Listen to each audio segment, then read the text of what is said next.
profession, but I felt I needed additional skills to be able to better understand and articulate some of the problems I was dealing with on a daily basis in the classroom. I wanted to be able to advocate more effectively for my students, most of whom are Indigenous, and I wanted to know how to go about making institutional changes. I thought studying law would give me insights I lacked. I was right, but the most valuable education I received was not the one I'd been expecting. I began law school in 2006. To say it was difficult is an understatement. Oh, it wasn't the crushing workload or the competitive peers, and it wasn't even studying law while raising 2 daughters. It was the worldview that informed every course. I thought I was prepared for this. After all, I had spent 17 years in the Canadian system of education.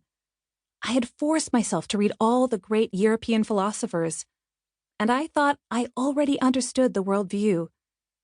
Yet, as I squirmed uncomfortably through each property law session, it dawned on me that, although I had been exposed to these ideas before, they had never been laid before me so clearly and concretely. And boy, were they different from the way I had been raised to see the world. I didn't know how to process any of this until one day I went to get a pint with a couple of classmates. It sounds like the beginning of a joke. A Métis, a liberal, and a conservative walk into a bar. Well, they actually were members of these political parties and were the first people I'd ever met who knew that much about Canadian politics. By now, I've mythologized these conversations because they had such a profound impact on me. But at the time, it was just 3 people debating topics they'd learned in class. This was an opportunity to sit down with people who were my friends and who had very clear yet different political beliefs from my own. We weren't out to prove each other wrong or win anything. We were trying to understand and be understood. We wanted to leave these conversations as friends. Our discussions about Indigenous issues were unlike anything I'd ever experienced before because they were respectful. There were times when emotions ran high because the issues we were discussing were challenging and very personal. When you are talking about the relationship between Indigenous peoples and Canada, it is very difficult for the conversations not to get personal if you live on these lands. Nonetheless, despite the fact we had very deep political differences, and I mean Mariana Trench-sized differences, all 3 of us managed to really listen to what the others were saying, and to be truly heard in return.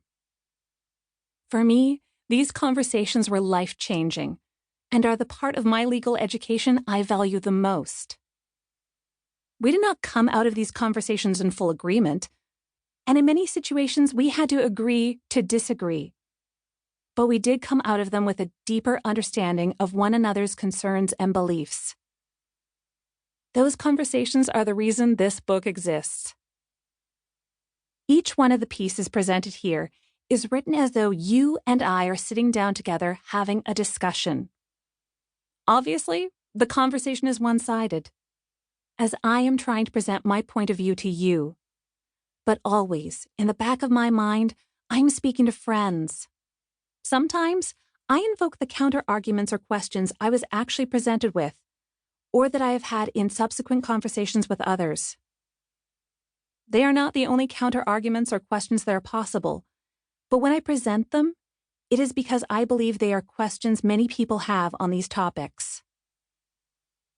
I'm not trying to put words in your mouth, and I am certainly not trying to represent liberal or conservative viewpoints. I do not claim to understand the political ideologies involved well enough to do that.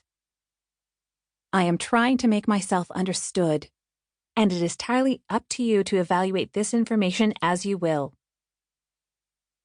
My writing will not always be received as polite. I warn you now.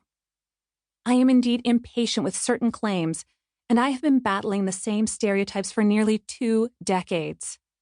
This can wear on a person. Sometimes I am going to be straight out sarcastic and brusque. It is extremely important readers of this book remind themselves